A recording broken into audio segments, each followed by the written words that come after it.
श्री शिवाय नमस्तुभ्याम। हर हर महादेव। स्वागत है आज के एक नए वीडियो में, नए उपाय में।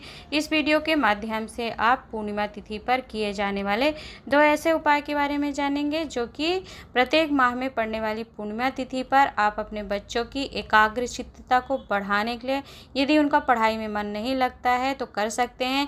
विवेक बुद्धि या फिर किसी प्रकार से मानसिक कमज़ोर रहता है बच्चा और परीक्षा हॉल में जाकर के उसे भूल जाता है, बुद्धि से विवेक से थोड़ा कमज़ोर हैं बच्चे, तो उनकी उत्तम विद्या प्राप्ति के लिए, विवेक बुद्धि में प्रबलता प्राप्त करने के लिए माता और बहनों को कौन सा उपाय करना चाहिए अपने बच्चों के लिए, तो इस वीडियो को ज़रूर देखिएगा क्योंकि यह वीडियो बहुत महत्वपूर्ण है। आपके बच्चे की पढ़ाई एवं उसकी एकाग्रचित्तता, बुद्धि की प्रबलता से संबंधित उपाय है, तो वीडियो को अंत तक जरूर सुनिएगा, देखिएगा। चैनल पर पहली बार आए हैं तो चैनल सब्सक्राइब कर लीजिएगा।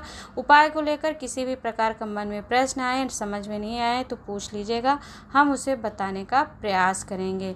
वीडियो को बीच में स्किप नहीं करिएगा क्योंकि यह पूर्णिमा तिथि पर ही विशेषतः उपाय किया जाता है, तो आप इस उपाय को सुनेंगे, समझेंगे देखकर वीडियो को तो आपको समझ में आएगा।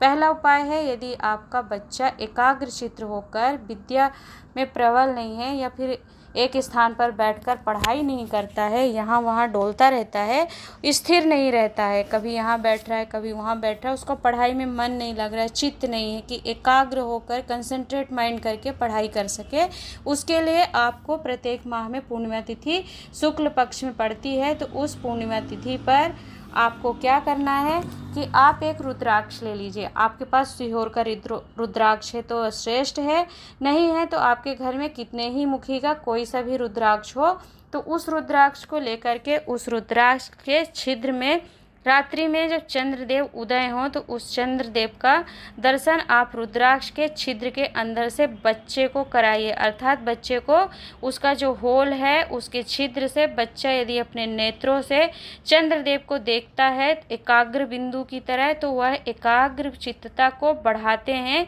चंद्रमा। तो एकाग्र चित्तता को बढ़ाने के लिए एकाग्र बिंदु चंद्र बिंदु को देखने से बच्चे की चतुरता और विद्या प्राप्ति हो जाती है, वह पढ़ने में चतुर हो जाता है, होशियार हो जाता है, उसकी एकाग्रता बढ़ जाती है। तो पूज्य गुरु जी ने अपनी कथा में वर्णन करते हुए कहा था कि यदि बच्चा पूर्णिमा की रात्रि में चंद्रमा को यदि रुद्राक्ष के छिद्र से देखता है तो फिर मात्र 1-2 पूर्णिमा पर ही करवाते हैं आप उसको, तो उसकी एकाग्रचित्तता पढ़ाई के प्रति बढ़ जाती है, पढ़ाई में उसका मन लगने लगता है और वो इधर उधर नहीं डोलता है। तो इस प्रकार इस उपाय को आप अपने बच्चों की अच्छी विद्या प्राप्ति एवं एकाग्रता को प्राप्त करने के लिए करा सकते हैं।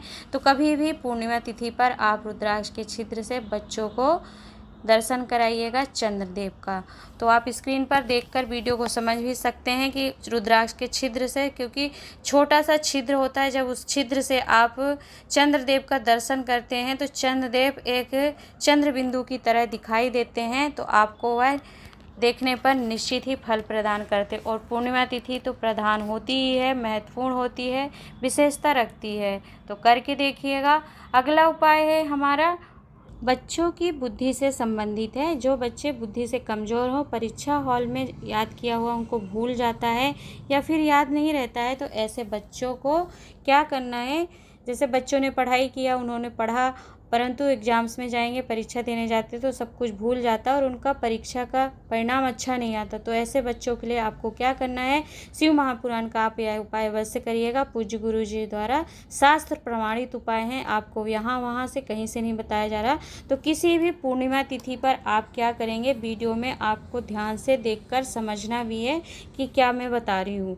किसी भी पूर्णिमा तिथि पर आप वर्ष में जो भी पूर्णिमा प्राप्त होती हैं, 12 पूर्णिमा तिथि आती हैं, हर माह की एक पूर्णिमा तिथि, उस पूर्णिमा तिथि में जब आपको लगे तो क्या करिए कि देसी गाय होती है, तो देसी गाय के पास आप जाइए पूर्णिमा तिथि पर, और उसके स्तन होते हैं, दो स्तन आगे के होते हैं और 2 स्तन पीछे होते हैं। तो आपको क्या करना है, ध्यान दीजिएगा, देसी गाय का ही दूध लाना है। गाय के आगे के 2 स्तन जो होते हैं, तो आप क्या करेंगे कि गाय के जो स्तन होते हैं उसके आगे के दो स्तन होते हैं और पीछे के 2 स्तन होते हैं, 4 स्तन होते हैं गाय के। तो आगे के जो 2 स्तन होते हैं उसका आपको दूध निकाल करके लेके आना है पूर्णिमा तिथि पर। ध्यान दीजिएगा कि आपको मैं स्क्रीन पर जो वीडियो दिखाई दे रहा है, आपको गाय के बछड़े का फेनकुट नहीं लेना है। कंफ्यूज नहीं होइएगा, क्योंकि बच्चों की विद्या और बुद्धि से संबंधित अमावस्या तिथि पर बछड़े के फेनकुट का भी उपाय किया जाता है, पूज्य गुरुजी द्वारा वर्णित है। परंतु यह उपाय थोड़ा सा अलग है, हटके बताया है गुरुजी ने कि गाय के आगे के 2 स्तनों का दूध निकालकर आपको लाना है पूर्णिमा तिथि पर, और रात्रि 12 बजे आप जो दूध लाए हैं उस दूध को चाहें तो आप खीर बनाकर रख लीजिएगा, या खीर नहीं बना सकते हैं आप तो उस दूध को ऐसे ही शक्कर मिला करके रख लीजिए। और फिर रात्रि में आपको ध्यान रखना है 12 बजे, रात्रि 12 बजे आपको उस दूध को चंद्रमा के सामने लेके जाना है, और चंद्रमा का प्रकाश रोशनी उस खीर पर पड़ जाती है, दूध पर पड़ जाती है। फिर इस दूध को आप बच्चे को पिला दीजिए, या फिर खीर है तो खीर को खिला दीजिए। तो खाते ही बच्चे का क्या होगा कि 2 या 3 पूर्णिमा तिथि पर आप करते हैं तो बच्चे की विवेक और बुद्धि जो काम नहीं कर रही होती है, थोड़ा सा कमज़ोर थे, तो उनकी बुद्धि और विवेक काम करने लगता है, और उनकी बुद्धि में अंतर समझ में आपको आने लगेगा। अंतर निश्चित ही पड़ता है बच्चे की बुद्धि में। तो पूज्य गुरुजी द्वारा वर्णित उपाय है। इस उपाय का वर्णन बच्चों की बुद्धि से कमजोरी के लिए जो गाय के 2 स्तनों का उपाय वर्णन किया है, तो उन्होंने अपनी श्री शिव महापुराण कथा 17 से 23 अक्टूबर 2021 में सीहोर मध्य प्रदेश से श्रवण करवाई थी। उसमें वर्णन आपको मिल जाएगा उपाय का। दूसरा उपाय जो एकाग्र चित्रता के लिए है, रुद्राक्ष से छिद्र से बच्चे को आपको दर्शन कराना है, अर्थात रुद्राक्ष से चंद्रमा का दर्शन दिखाना है आपको। तो इस उपाय का वर्णन पूज्य गुरुजी ने अपनी 25 से 31 मई 2022 की श्री शिव महापुराण कथा तेलंगाना हैदराबाद से श्रवण करवाई थी। उसमें इस उपाय का वर्णन कर चुके हैं पूज्य गुरुजी, और एक ही बार नहीं अपितु कई बार रुद्राक्ष का और गाय के बछड़े के दूध का वर्णन पूज्य गुरुजी बच्चों की बुद्धि, विवेक एवं उनकी विद्या प्राप्ति के लिए वर्णन करते हैं। तो आशा करती हूँ वीडियो आपको पसंद आई होगी, उपयोगी लगी होगी। तो वीडियो को लाइक एंड शेयर जरूर कीजिएगा। कुछ पूछना हो तो पूछ लीजिएगा, हम उसे बताने का प्रयास करेंगे। आज के लिए इतना ही, मिलते हैं एक नए उपाय के साथ। तब तक के लिए नमः शिवाय, ओम हर हर महादेव।